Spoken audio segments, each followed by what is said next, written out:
Shalom, shalom. Shabbat shalom to all. We're back after many, many months and moons. We're doing a live. It's Rapbi Ben Israel. Shalom, shalom. We got Naku Ben Israel. Shalom, shalom. And me, Yaakov Ben Israel.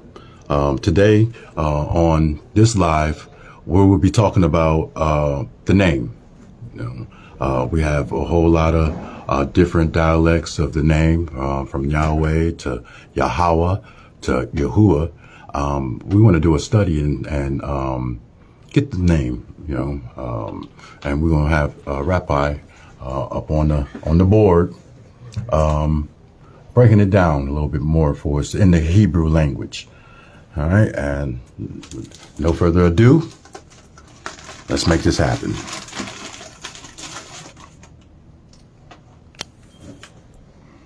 So you want to start with the Most High's name? Yes. And where do we find his name, where he first started his name in Exodus chapter 3, verse 15. All right, let's go to it. We'll be Naku will be reading out of the Scriptures Bible, and I will be reading out of the Sefer Bible.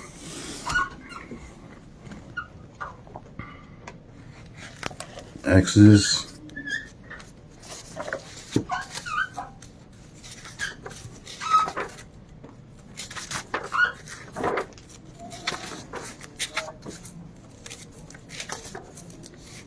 15. Is it 15 and what?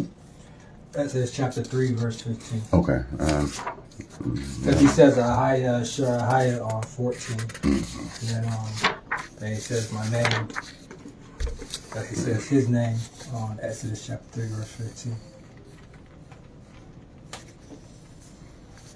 15. Okay.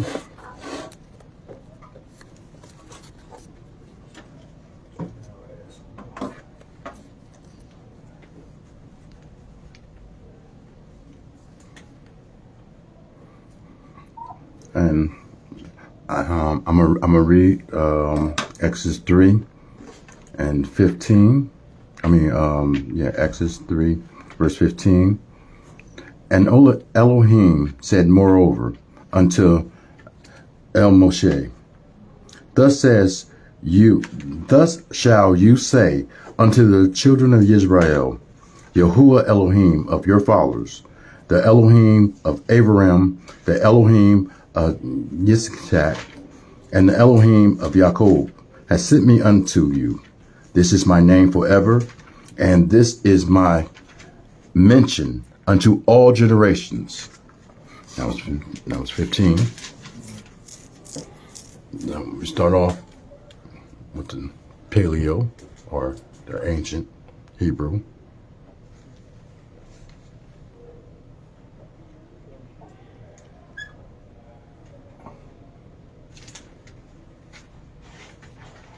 In the Scriptures Bible, would you read 3:15? 3:15? Mm-hmm.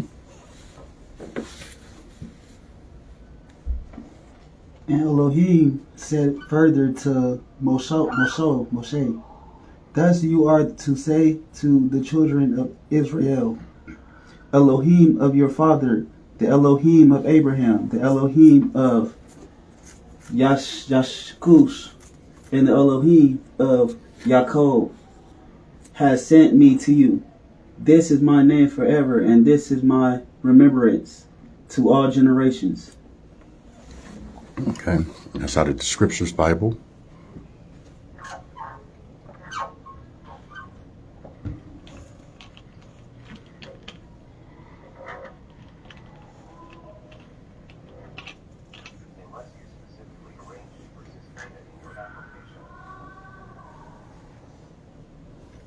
Okay. There. That's all the different ways I know how to write it out in Hebrew. Got the pictograph Hebrew, ancient Hebrew. This is ancient Hebrew too, but it has a Cherokee Wa. And then you got the Yeh, Hey, Vav, Hey in modern Hebrew. If you write next to it, which is which?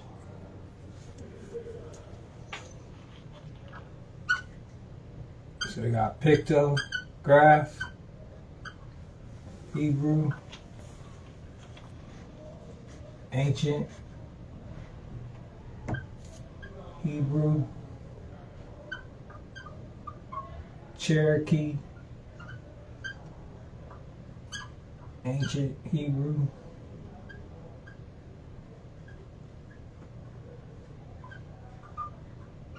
and then modern Hebrew.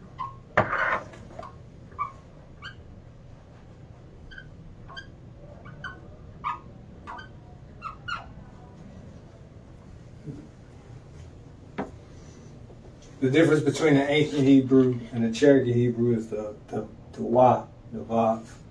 It's written different with Cherokee Hebrew. Now, could you tell everyone which letter and what are these letters and how do they make up his name? Okay. Well, in English, we know that it's Y, H, and then I'm gonna put V for now, Mm-hmm. and then H, and then Hebrew reads from right to left. So we translate this into English, it'll be Y, H, V, H. People can see it. Mm-hmm. And what is that called? They call it the Tetragrammaton. The Tetragrammaton. Yes. Tetragrammaton. And you got each letter, you got the Yud, which is a arm/hand. As you see in the pictograph, you see somebody's arm, and then this is the hand. Then you got the He, which is a man with his arms raised. And then you got the Wa. Some people says W, so the Ua. Or W has two V's, and you got the Va. And that's the nail. And then the He, one more time, which is in his name twice. The personal letter he gave to Abraham and Sarah, because their name was Abram. His name was Abram first. Mm-hmm. And then Sarah was just Sarah without Sarai. H. Mm-hmm. Sarai. So when he gave him his personal letter, they added the He, the H. So you got Y, H. Some's gonna say W, some gonna say U, some say V. Then you got the H.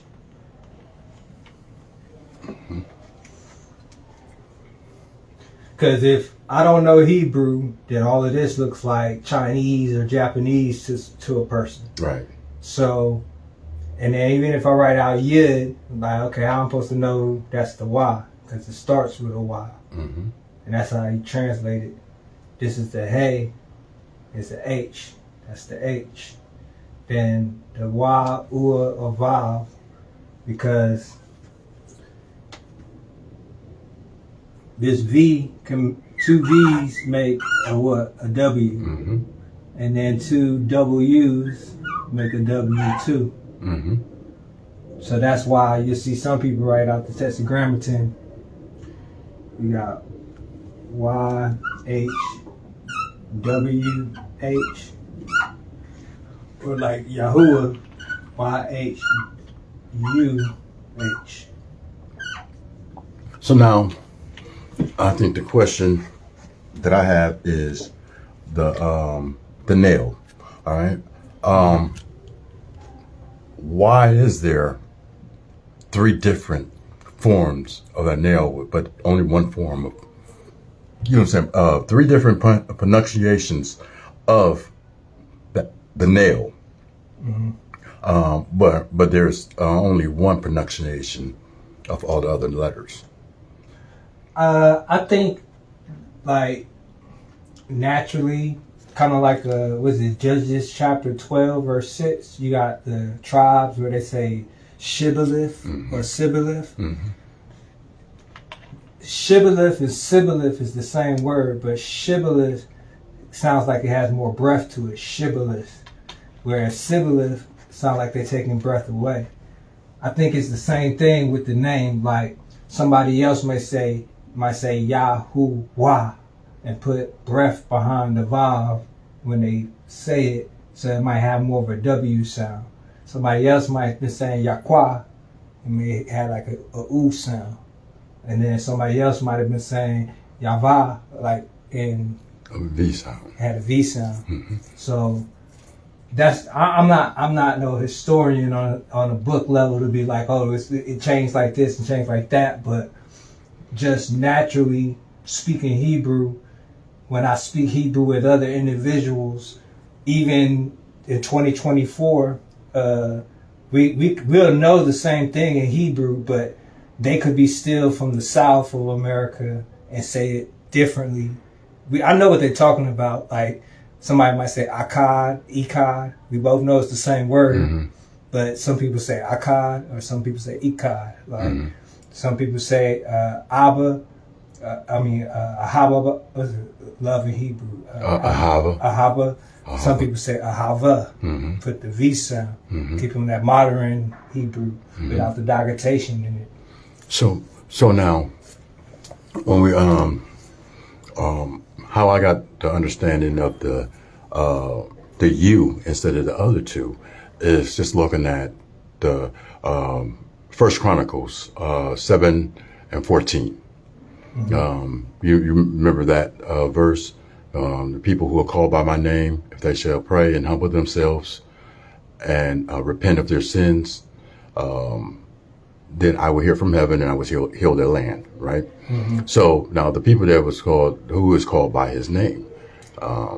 So, I got Yahuwah and then you got Yehuda with a U in there. So how would we say it in, would Yehuda with the V match Yehovah, or it wouldn't be, it'd be, how would we say with the V as far as,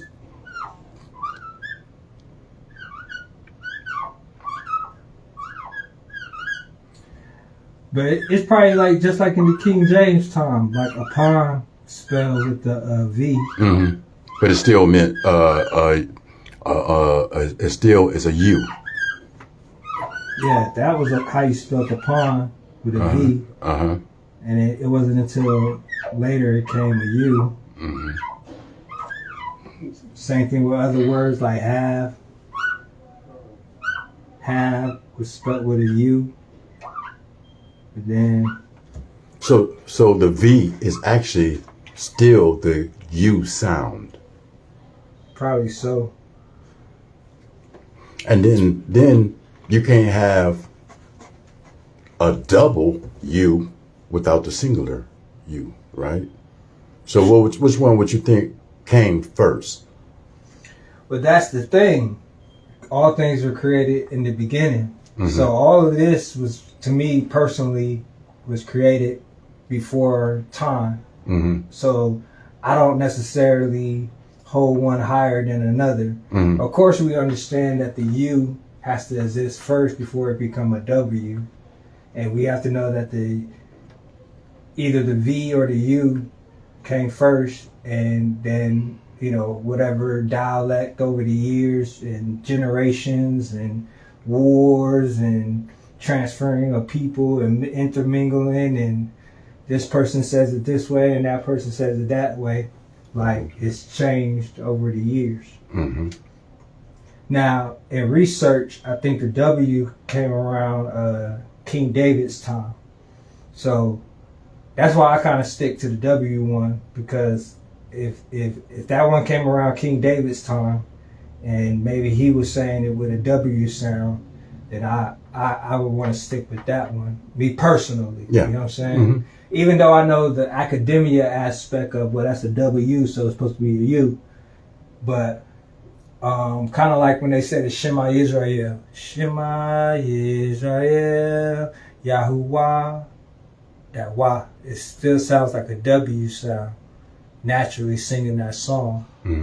versus saying Shema Israel Yahuwah. Like, I've heard that part too. I haven't heard somebody say it like that. Like, yeah.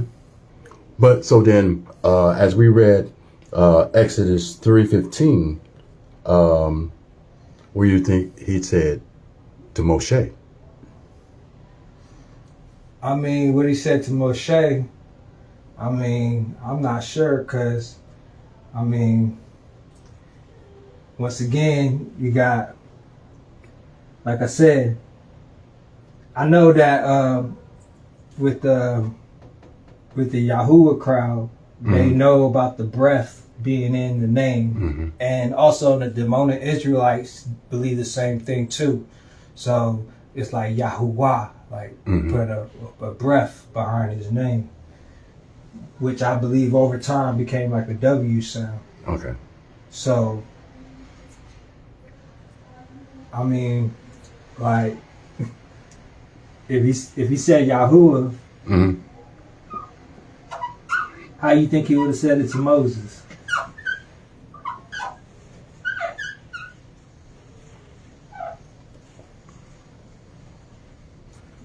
Because the understanding is the nail connects these two. So Yahuwah, or Yahuwah. So he might have said Yahuwah, Yahuwah. He might have said it like that, Yahuwah, to Moses. Yeah. Yahuwah. And then maybe changed that came out in King David's time. It might have got switched right when he came off on the mountains. Because if he comes off of the mountains with the stones and saying, hey, this is from Yahuwah, and you got all these people listening, we seen it before. I could say something to a crowd of people and say, all right, well, he said Yahuwah. And when everybody leaves and starts telling about it and talking to other individuals, somebody's going to say Yahuwah, somebody's going to say Yahweh, somebody's going to say he said Yahweh. Like, you know what I mean? Like, naturally people just switch up. The dialect. I had a psychology class where we started with something. The teacher wrote something down and told us to whisper it across the entire classroom. And let's see what happens when it gets to the last person in the classroom. The teacher wrote down what it was and then told one person, and we had to whisper it around the whole classroom. By the time it got around the whole classroom, whatever got written on the paper and what the last person had said was different. So if that can happen in a psychology class where someone writes something on a piece of paper and we have to whisper the same thing across the whole entire room, and it still is going to change up somehow, naturally there's someone always in the room that might pronounce something differently. Maybe their listening skills ain't the best. Feel it. They're just simple, natural nature things that's going to switch things up. Makes sense. So I think I know that happens, but if he says,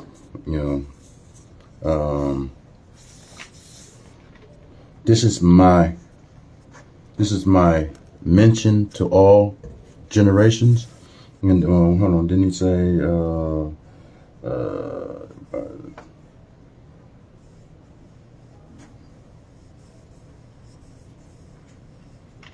this is my name forever. That's the part that if it's, like so as me and Naku was talking about on the way here, if Michael Jordan went across seas, no matter what language it is, his name is still Michael Jordan. But people might pronounce it differently. Like I've been having that. Like my name is Keith. On my ID, some people say Keith. Some people say Keith with an F sound. Some people don't. They scratch it all and be like, "Yo, Kevin."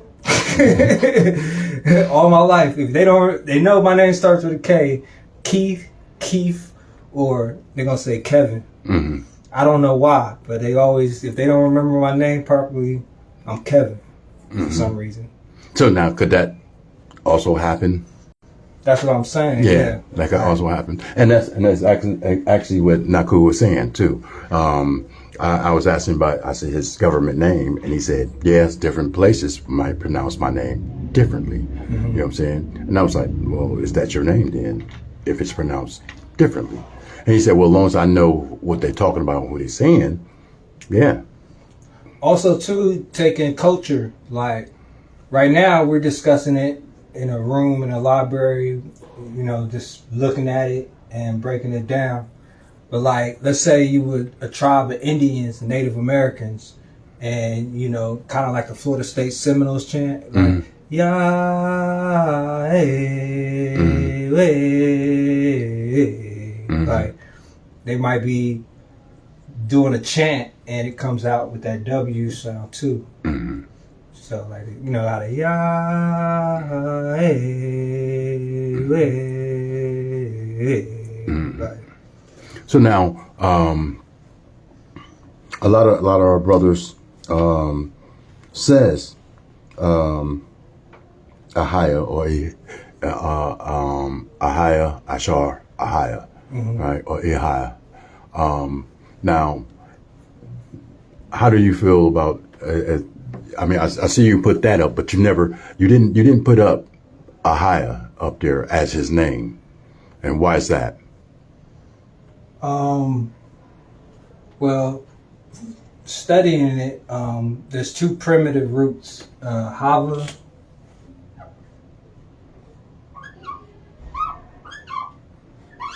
and Haya. These two primitive roots basically mean the same thing, like I exist or I shall, stuff like that.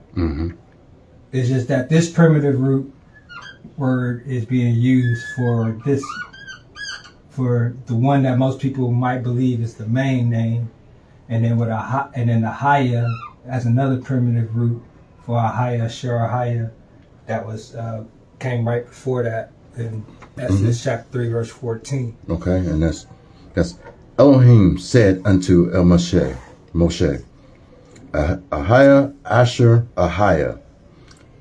And he said, thus shall you say unto the children of Israel, Ahaya has sent me unto you. Yeah, so I don't have nothing, like, I just know that when it says, this shall be my name forever, that came in verse 15. And this is the name that got said. But somebody else might argue and say, well, when he said Ahaya, Ahaya, he was coming behind that and saying, hey, well, this is my name forever.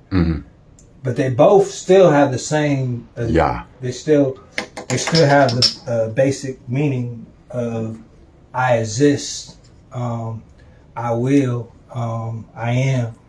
Like all it goes back to the primitive roots, the Hava and Haya. Once again, back in Israel again, Shibboleth or Sibboleth, one letter difference. You know what I mean? Same thing going on with us today.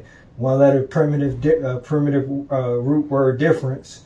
Some people saying Yahuwah, Yahweh, or Yahweh, or Yahweh. And then others saying Eye Asher Eye or Ahaya Asher Ahaya. So my understanding on that, and this is just I'm not saying anybody else, but my understanding is when Most High said that to Moshe, it was more like he said, asked him who, well, let me read it. That'll be in 13. And Moshe said unto Elohim, behold, when I come unto the children of Israel and say unto them, the Elohim of your fathers has sent me unto you, and they shall say to me, what is his name? What shall I say to them? And it felt like the father was like, I am that I am. What you mean? You know what I'm saying? You go to him, tell I exist. The existing one is sent you. Then he said, well, hold on. Here's my name, and this will be your Yahuwah or how you know what I'm saying? Yahweh. This is my name forever. But so I'm when I see a higher, I am that I am. I feel that that's a name that he only can call himself. You know what I'm saying? Like I am that I am. Almost like bara.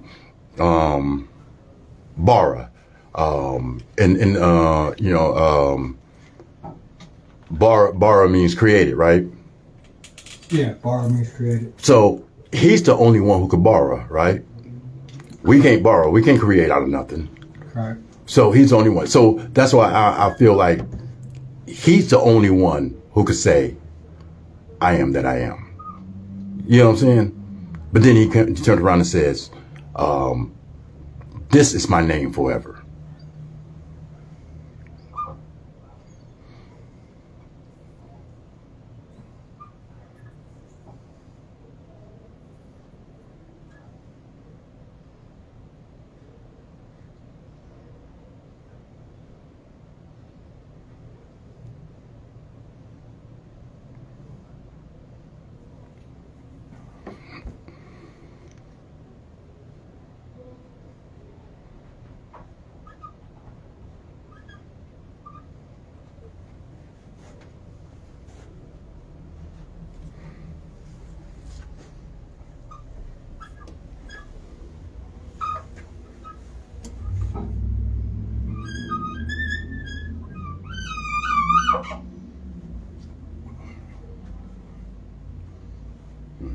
So you got Ahaya,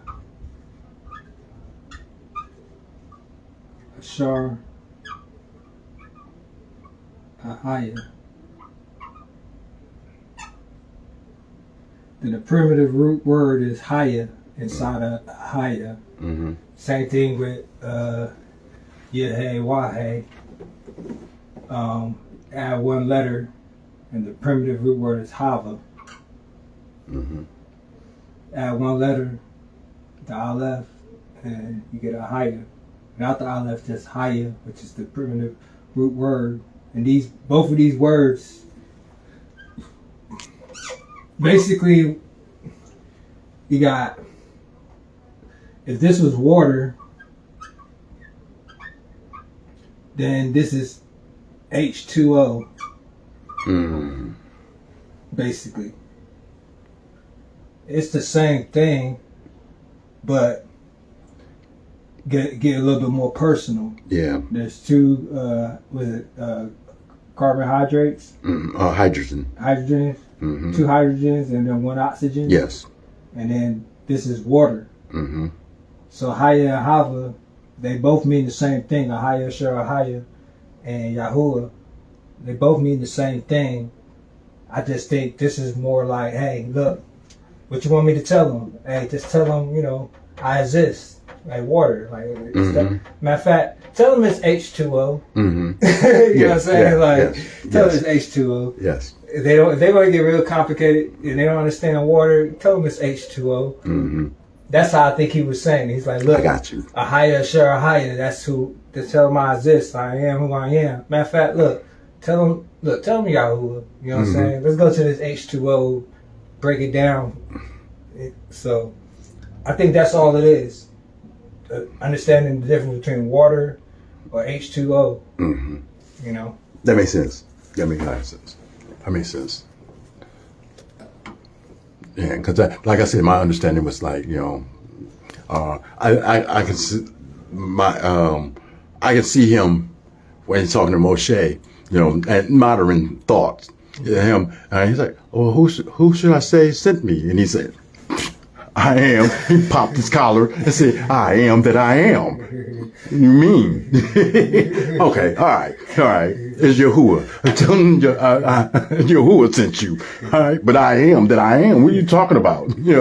That's my my vision of that conversation, even though we wasn't there, and that's just my thoughts of it. You know what I'm saying? And like I said, I started thinking about Ahaya Ashar Ahaya Ashar Ahaya, and by me saying that, if it's saying I am that I am, then that's really saying I am that I am. But then I already understand that, life and death is in the power of the tongue, that whenever we do say I am great, I am whatever, however we use I am, is powerful on us. You know what I'm saying? However we use I am sick.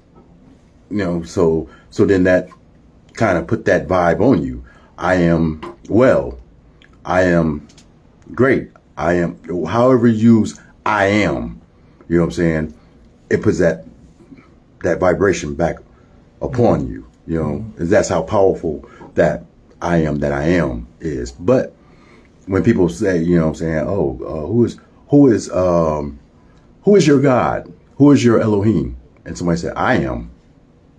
You know what I'm saying? It feel like that's something that he only could say. I could be wrong, but that's how I look at it on that. But how you say it like this, the difference between water and H2O, I get that. Oh, I know something that the Most High don't know. Yeah, see that face? Y'all see that face? Yeah, I know something the Most High don't know. What's that?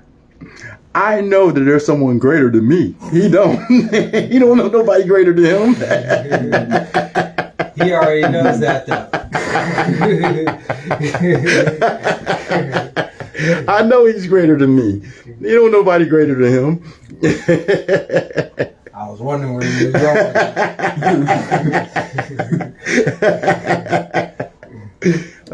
My father told me that last week. He said, I know something that God don't know.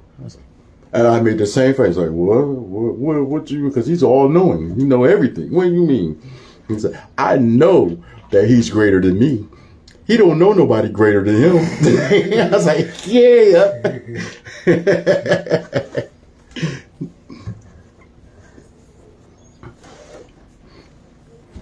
So now, the Cherokee Ancient Hebrew, when was that derived? I'm not a good historian on that, but I think it was the Bat Creek stone I was looking at, which says N for Judah on there, and then the Decalogue stone that they have in Ohio with the Ten Commandments, and it has Moshe's name on it. The Decalogue stone, it has the Y on there like this for Cherokees. Okay. Cherokee Hebrew basically is ancient Hebrew, but the Y is the main letter that is different. And then there's a few other letters that they write different. But overall, ancient Hebrew is Cherokee Hebrew. Got you. With a minor adjustment of maybe like 5 or 6 letters. So, it's more than just that letter that's different. Yeah. Oh, okay. Because I was getting, that was my next question. Like, why only the nail? Because that seems like the most confusion of our awakening is that nail. You know what I'm saying? Being a V or a U or a W or whatever. If we're trying to our best to, even though he told us that he'll have a different name, Messiah will have a different name that no one knows. That's the confusion of trying to get the main name. It could be like jail. When sending kites, I don't really say this, but hopefully I don't get in trouble in the jail world. But when you send a kite, the S changes up in jail. Like the tank leader decides what the S is hand-wise. There's no concrete S. Like you can't just go like this and say that's the S always, or this could be S one day, this could be S another day. They might do this and say that's what we're going to do for the S, just so they can't figure out the language. So do you think that was done by as far as the nail, you think that was done purposely so we couldn't figure out the language? No, I'm saying, like, say we the children of Israel, right? Mm-hmm. And we don't want nobody else knowing what we're saying to one another, Mm-hmm. or what we write into one another. Mm-hmm. That might be the one letter in the alphabet that they switch up. So if somebody else doesn't know our language and they try to read something we write, maybe that was being switched up so people couldn't read what was being said. Or I feel it. I feel it. That could be, but you know, I wouldn't think that the children of Israel would have did that. I would think the adversaries would do that to keep us from coming back to the name. But that's why I use the example in jail. Yeah. The jail, this could be a S one day, Mm-hmm. S could be this the next day, this could be S, 3 different ways. Mm-hmm. And that's so the guards can't figure out what's being said. Right. So if I need to say Israel and I go like this, and that's the S, or I, and that's the S, or I, and this the S, like, just to keep it switching so they can't figure out what's being said. Because I noticed that when a lot of people are trying to invade other nations, they come with gifts and stuff, and hey, you know, we got rice and we got salt. Look at this mirror. Mm-hmm. You know, let me get this lighter. You don't have to scratch fire. wood no more. Look, fire. Mm-hmm. Here's fire. Oh wow, we got automatic fire. Wow. Then as soon as they get them to trust this fire right here versus the fire with the like that, then the main thing they learn is their language, and once they learn the language, then they can figure out stuff, what everybody is saying, and who's what, and who's ranking, and then they can actually colonize the tribe once they understand the language. So that's why I said maybe the vibe was something that was getting switched up, maybe just to keep other individuals from knowing the language. It might have been a passed down thing verbally first before it became in books and written down. Mm-hmm. It might have been just something like, you know how you get some stuff that is passed down by tradition? Yes. That might if you knew Hebrew, you had to be with the children of Israel, Mm-hmm. or you didn't know Hebrew. Mm-hmm. You couldn't go to no library and just learn Hebrew. Mm-hmm. It might have been a passing it down of heritage. Yeah. Makes sense. Makes sense. Yeah, it makes sense. That makes sense. You had to have adapted it. You can't just learn it. Back then, it wasn't no technology. So the people that learn Hebrew knew Hebrew. But nowadays, you could just, I'm a Hebrew. Let me look it up and see everything about Hebrew. So back then, it stood out who knew Hebrew and who didn't. They couldn't just, so if you speak Hebrew, you know Hebrew because it been passed down. Yeah, it's but in your lineage. nowadays, you never could tell because the internet, you know what I'm saying? You could adapt to it. Yeah, that's it. But I feel you on that though. Yeah. I get it. It makes sense. Mm-hmm. Only thing that comes to my mind though is, you know what I'm saying, he told us to draw all men up under him. And if he said his name was this forever, that we would have spoke. Then he said, proclaim my name. You know what I'm saying? All through the earth.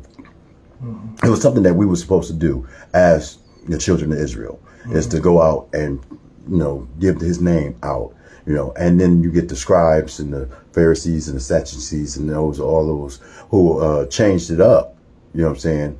And I was wondering if maybe like the parable of the wheat and the tares, where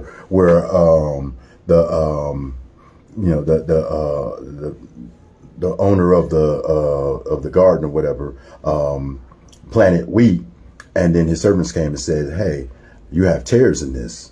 He said, "Well, the enemy has done this." You know what I'm saying?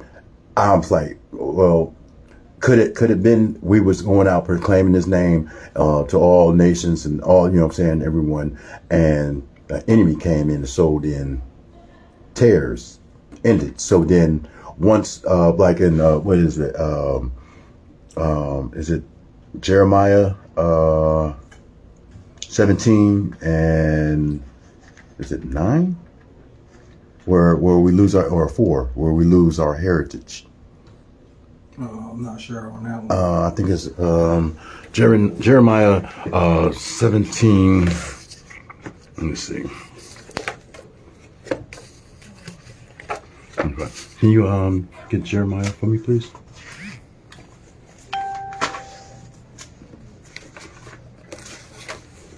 Let's see. In Sefer, everything is a little bit different.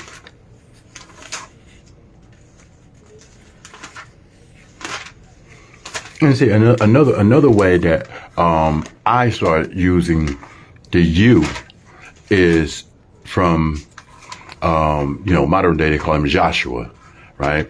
But his name was different before Moshe put the Yah in front of it, right? What are you talking about? Joshua, his original name. Yeah, his name was Husha or something like that, or Hosea. Yeah. Hosea. Before he put the yud in front of it, right? Yeah. So that's how I got the understanding between, I looked at that. I looked at, the name of Judah or Yehuda, which he said my people are called by my name. I looked at that, and then looking at the Messiah's name, all of them fit to me. You know what I'm saying? Yahusha, Yahuwah, Yehuda. You know what I'm saying? All of it went together in my discernment. But also, if you go with Yahawashai, you can go with Yahweh, and then you can always go. And then for Judah or the Yehudi, you can go Yawadah, right? Yahawadah, which would have been Judah. But then it all comes back down to the Yehudi. How would you say it there?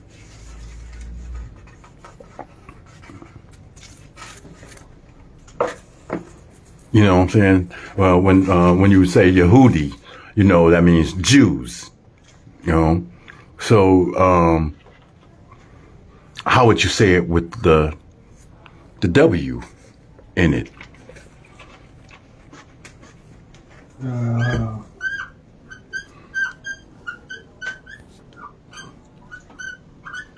What's going on, King? Morpheus Grind King. What's up, brother? We're going to hook up. And you seen you in a little bit. I hope all is well. Shabbat shalom to you. Is that what you asking? Yahwadah? Yeah, Yahwadah. And then if you're saying Yahudi, Yeah. Yahwadai or something? Yahweh Yahweh Yahwadah. So that'd be for Yehudi or to say Jews. Yehudi. Yes. Okay. All right.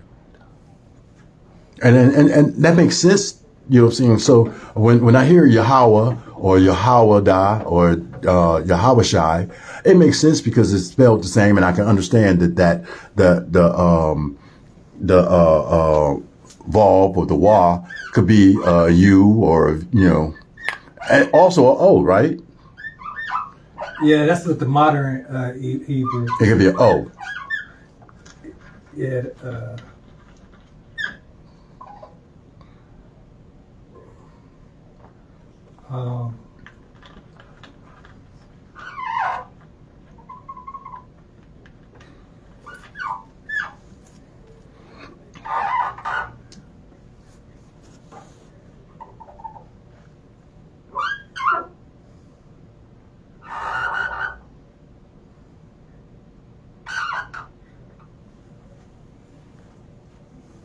Okay, and that's with the Nikuds, right? Yeah, the Nikuds. If the dot is on the side of the Vav, in modern Hebrew, it's a U. Like, I was taught, like, if a woman had a purse, basically on the side of her, it's like, ooh, look at that purse. It makes the ooh sound, the U sound. And then the dot is up in the sky above the Vav, kind of like, oh, look at that bird. Oh, that's an O. And then without any of the Nicodes, the dagatations, it's just a Vav. Yeah, and it was what's interesting is what I'm saying, the Vav or the V, right? The V can also be sounded out in the bet as well, right?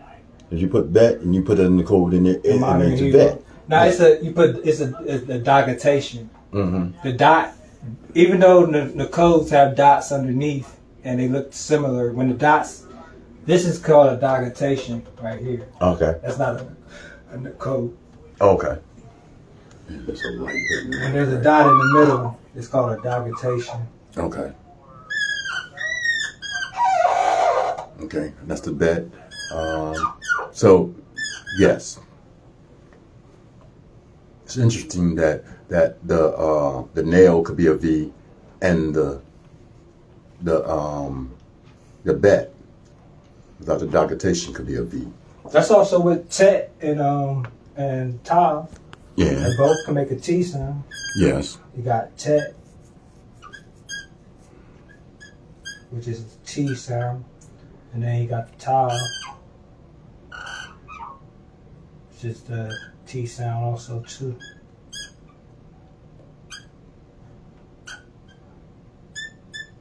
Salah. But the thing is, that's two different letters. Right, it's two different letters. Two different letters without. Okay. But when it gets translated into English, it makes the same Sound. and it gets translated as a T.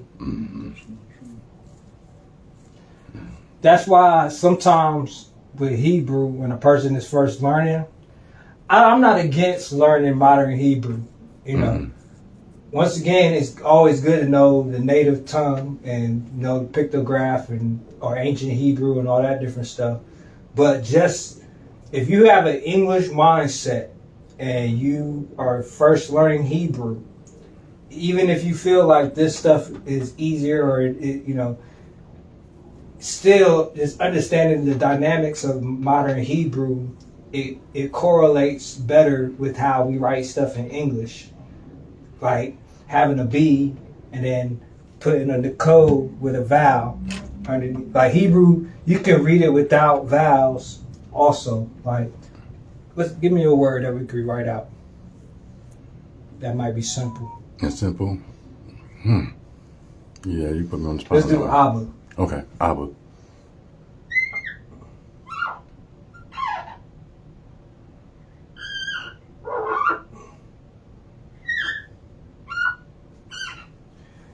Now, in Hebrew, we know this means Abba without the codes and without the dagatations and all of that.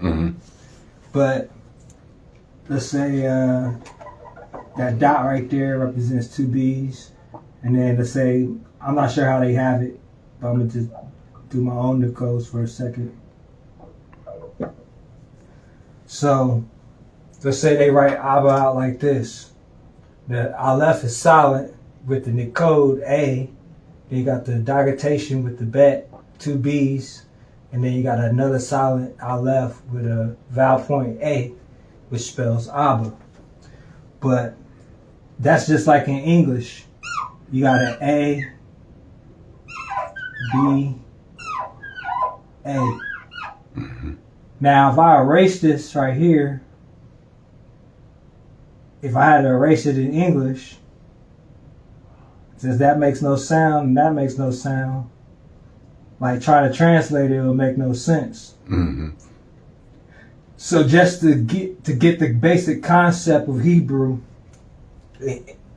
learning the modern Hebrew first, then all the ancient stuff is easy because everything is just the A. Yeah. So once the person learns modern Hebrew, you learn all the technicalities, the codes, what's the prepositions. Mm-hmm. You gotta learn you gotta learn your letters, the codes, and prepositions, just to even be able to claim that you can read the Hebrew. Mm-hmm. Those are the main three: the letters, the codes, documentations, and prepositions. Knowing those four things right there, to be able to read and know what's being said in the Hebrew. So, and for all who don't know, what he just wrote, Abba means father. That's what that is. Abba, father.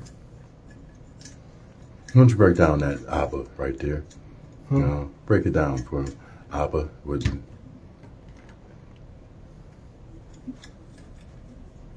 To read it in English? Yeah, just break down Abba with that. If it was in pictograph, what would it be saying? What are you saying? Yes, because we know and we know what the Aleph is the first letter, which is ox head. It represents strength.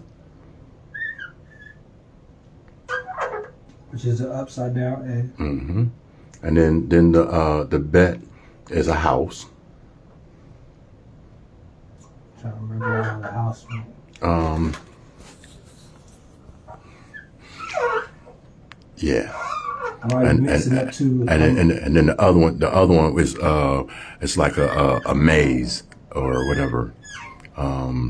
It looked like you're looking down on it as a maze like this. That might be an ancient bet. Yeah. Not pictograph. So forgive me if I did the wrong bet. But I know that's the ancient, but I forgot the pictograph. So go do the bet as like a maze. It looked like a maze. Like this? Yes.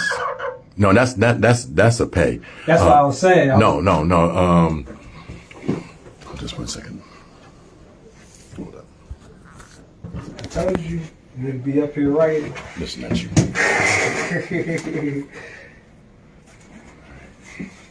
I'm not sure which way it goes from my recollection, but it goes.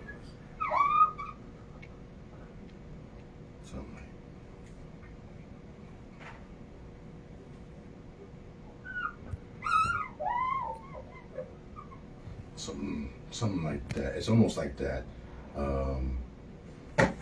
because it shows like the like you entering and going through. Yes, you're going in there, but you're looking at it from looking down on this foundation, and you're looking it up to get the right format on how to do that.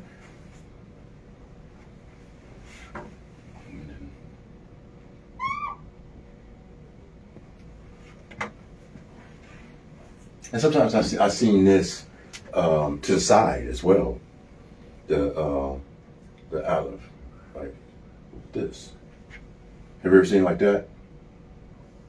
Yeah, I see it like that. That's that ancient. Mm-hmm.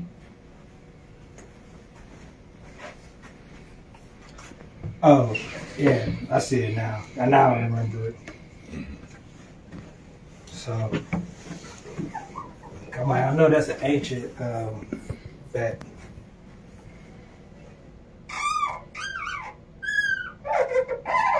Like that. Yes. I had it backwards. So I had it. See, I was doing the pay. I'm like, yeah, that's the pay. Yeah. And low key, that's still low key. If you take this in modern Hebrew and move it, all you do is turn it over. Right. Yep. You gotta pay. It's pay is speaking or mouth. Yeah. Wow, look at all these forms of Hebrew we just put up just that quick. So Abba means father. So you got the ox, the head of the house, right? Yes. Bet can also mean the son, right? As in Ben, right? Yeah.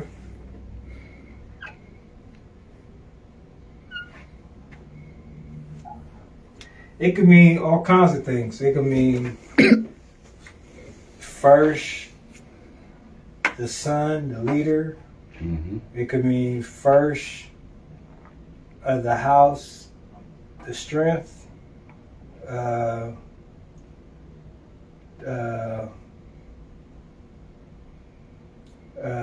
Your father and son in strength. Yeah, the father and the son, and as one in strength. Mm-hmm. Yeah, it could mean all of that. And then you change that last letter. Change that last letter, and you get Aban. Or put a noon there. You get Aban. Stone. Stone. Yes, you got, and you got the father and son as stone as well. And then the noon is affinity and beyond. Because it's the air, it's a seed. So if you took that off and then put the noon, then and be a bond, which is a stone, you have the father and the son are forever. Forever. Life. Because isn't noon also it's moving, so it means life. Yeah. Life. So but life, that exists. That exists. Right. Yes. Yeah. Oh, that's a deep understanding right there. But they're the rock of that. They're the stone of that. The rock of life. Yes. Rock of life. The stone of life. Mm-hmm. Yes. Praises. So, okay. Any questions on you? Not cool? What you see? He basically said everything that I was wondering though. Mm-hmm. But especially how we pronounce. We might be saying meaning the same thing, but it's different ways of pronouncing. Mm-hmm. So he basically topped it off by saying basically the language barriers. Mm-hmm. You know, my name might be spelled or something different. You know, because that's how they. You know, what's television in Spanish?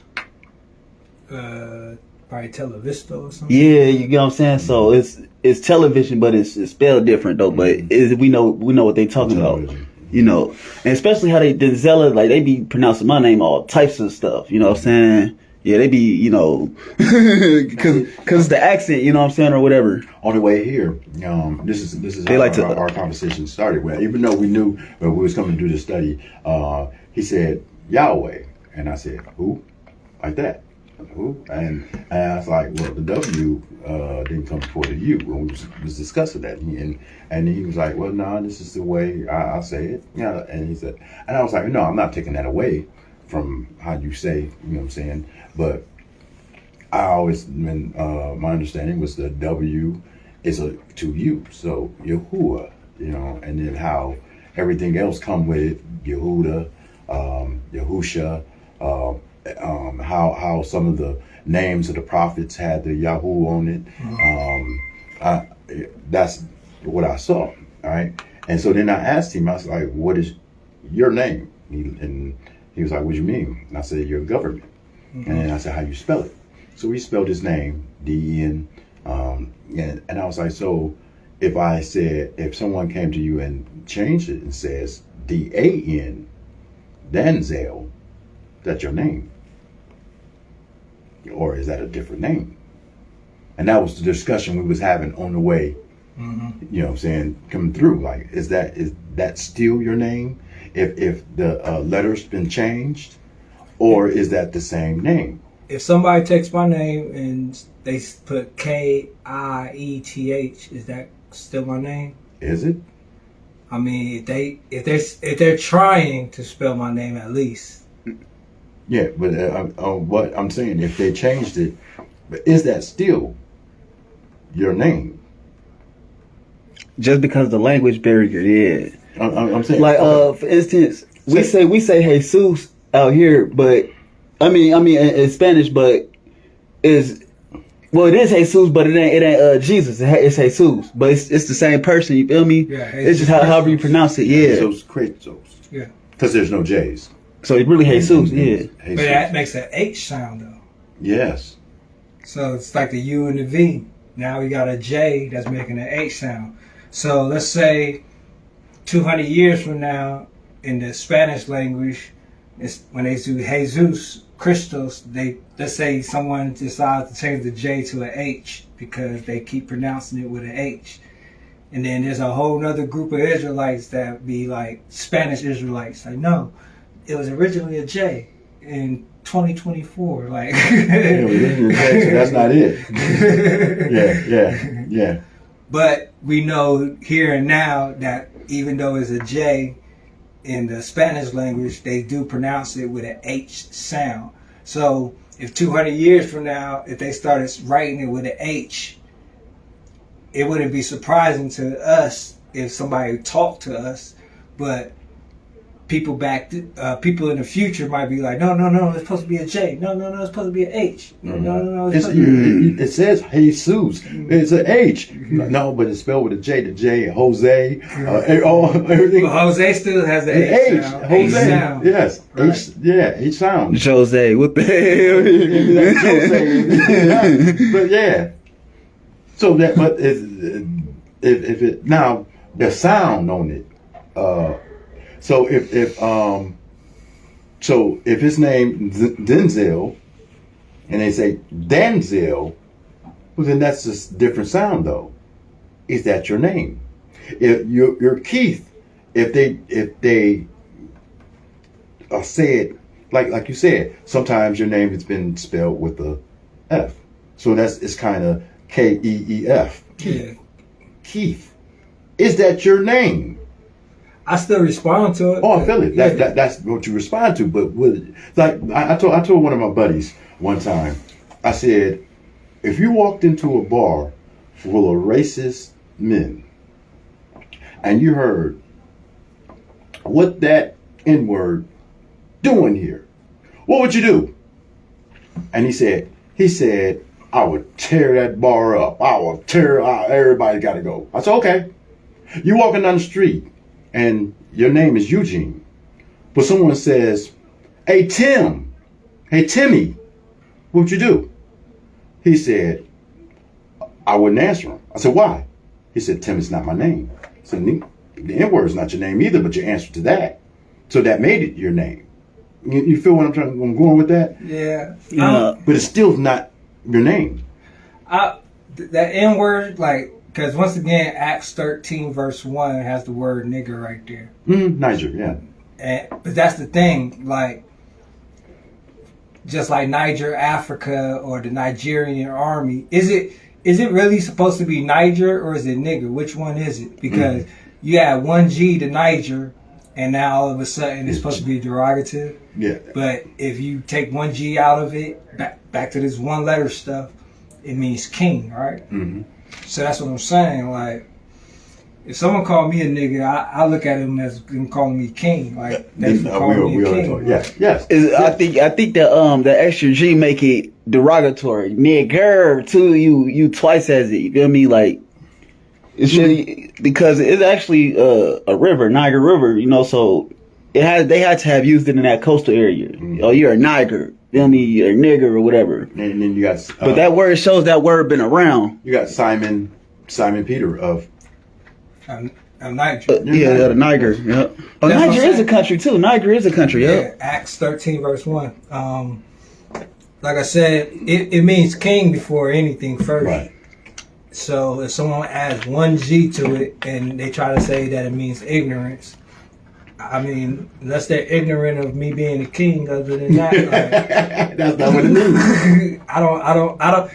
If I'm in jail and there's an Aryan head or MS-13, whoever it is saying whatever, nobody's about to start a whole prison riot over the word nigger. Right. That's it's like in the military, they cuss like crazy. The word nigger is Yeah. I mean, if you answer to it into the derogatory form, then yes, you are ignorant.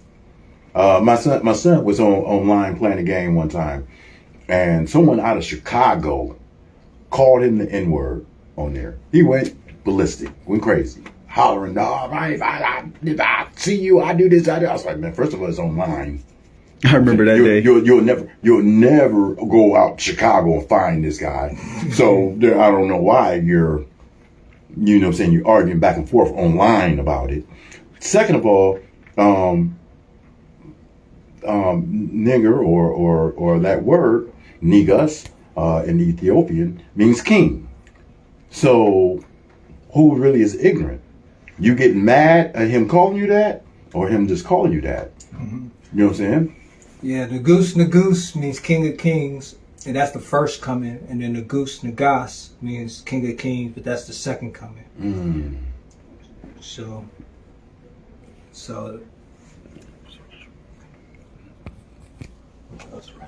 Oh. Mm-hmm.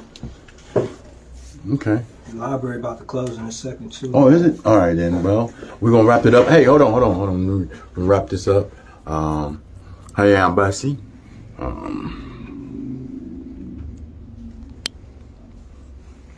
right, we're about to wrap this up. This is Yehuda Ben Israel. We just did another live of.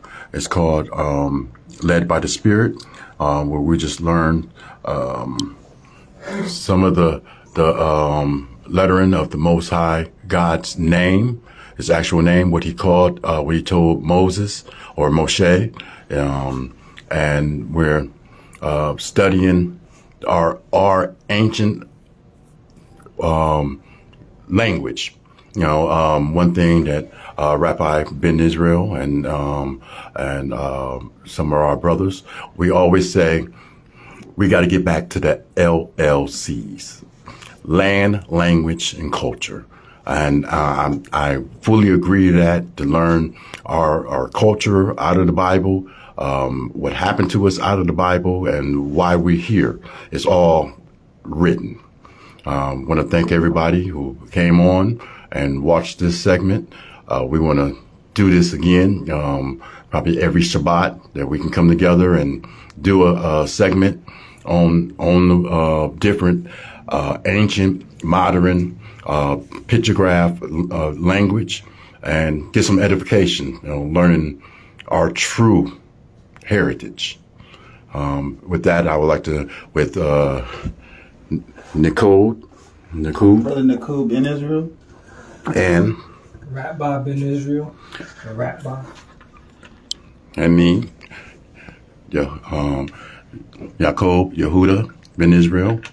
We would like to say Shabbat Shalom, and Shalom Shalom to all. Toda Rabbah, thank you very much for tuning in. To the next time, Shalom. Shalom, shalom.